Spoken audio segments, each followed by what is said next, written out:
Hello, friend. This is Ryan Hicks of TalkToProfit.com. Today I want to talk to you about if God be for us, who can be against us? Romans chapter 8, verse 31 says, "What shall we then say to these things? If God be for us, who can be against us?" Now I want you to think about if you approached life with that in mind, that God is for you. You stop worrying about this person over here said this, your boss did this, the supplier did this, your client or customer, whatever people that you're seeing as being your problems or being against you, or maybe not necessarily against you, but doing things that aren't going out in your best favor.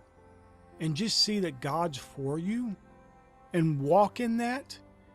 You'll walk in a higher vibrational state. You will be more positive and upbeat, which will consequently attract better people, and the people who you are interacting with will have a better reaction to you. If you're going through life feeling defeated or feeling like a victim or feeling like people are against you, that is going to directly translate into how people perceive you and how they react to you and how they behave around you. I'm not even talking about the metaphysical part about your vibrational state. That's just simply people will sense how you are feeling, how you're acting. This is how, I remember when I was a kid, there was some kids who got picked on by everybody. And they could go around people who didn't even know them, and within no time, they were being picked on. It was like there was something that attracted that kind of reaction. And that's not to justify, of course, anyone being picked on. We have to look around, and if something's happening to us over and over again, we're experiencing a negative result, we can blame everybody else, and maybe it is their fault. But is there anything at all possible that we can do to change it and make our life better, to get a better result? As I said, this is not justifying anybody else's, the way they're treating people, because you should be going through life treating people the way you'd want to be treated. Being loving, being compassionate toward people, loving your neighbor as yourself.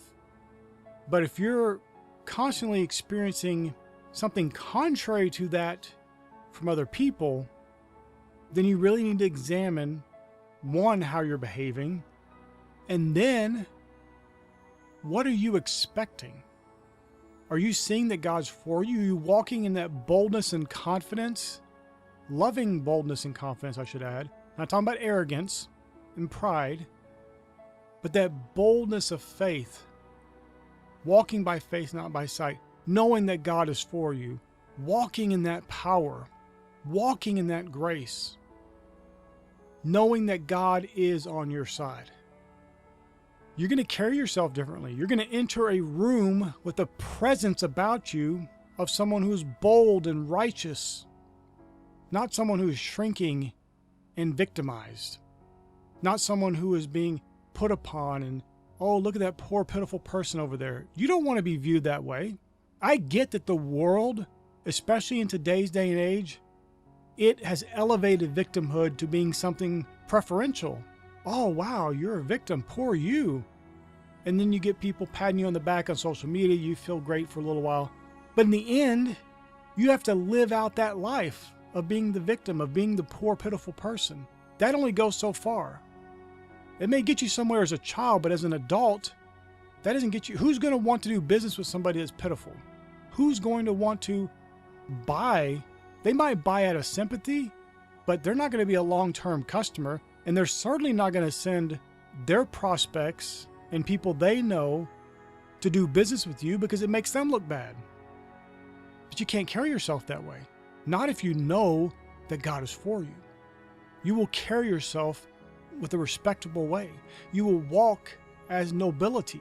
And I'm not talking about nobility of the world. I'm talking about somebody who knows God, who's a child of God, like Enoch walked with God. You walk in that power and righteousness, walking in love, of course.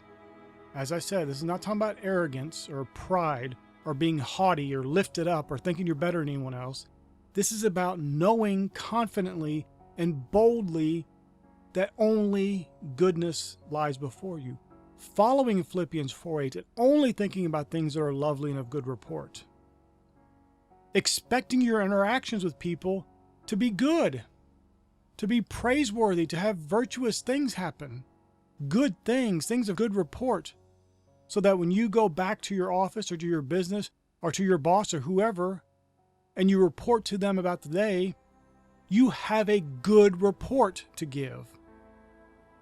Not a negative report, not an evil report, a report of good things. Because that's what you went out expecting.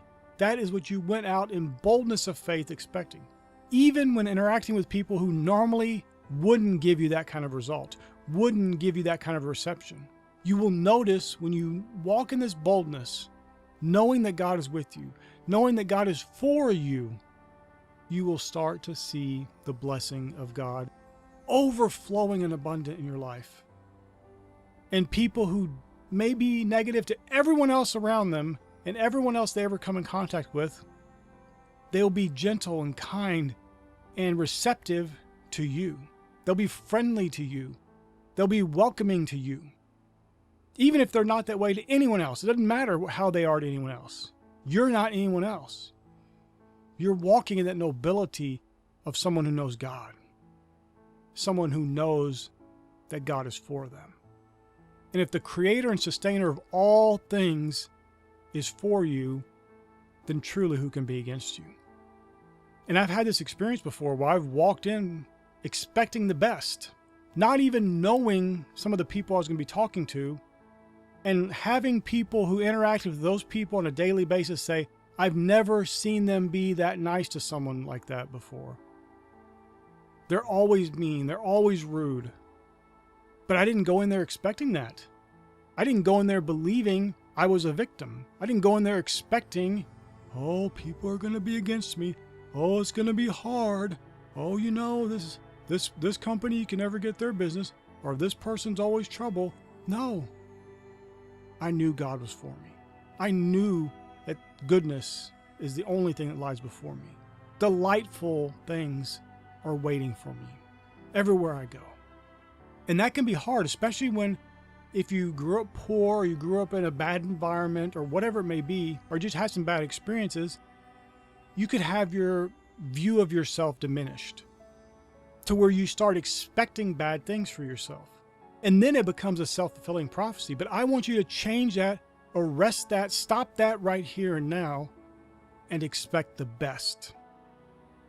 And if you do this enough, unwavering, not doubting, not being tossed about to and fro, but you confidently and boldly in faith believe that good things are coming your way, that you're going to have good experiences only, you will start to see everything in your life change, including those people who right now may be adversarial to you, who may not be on your side, who may be against you. But you, my friend, can rise up and know that God is for you. My friend, I pray this is a blessing for you. May God bless you richly.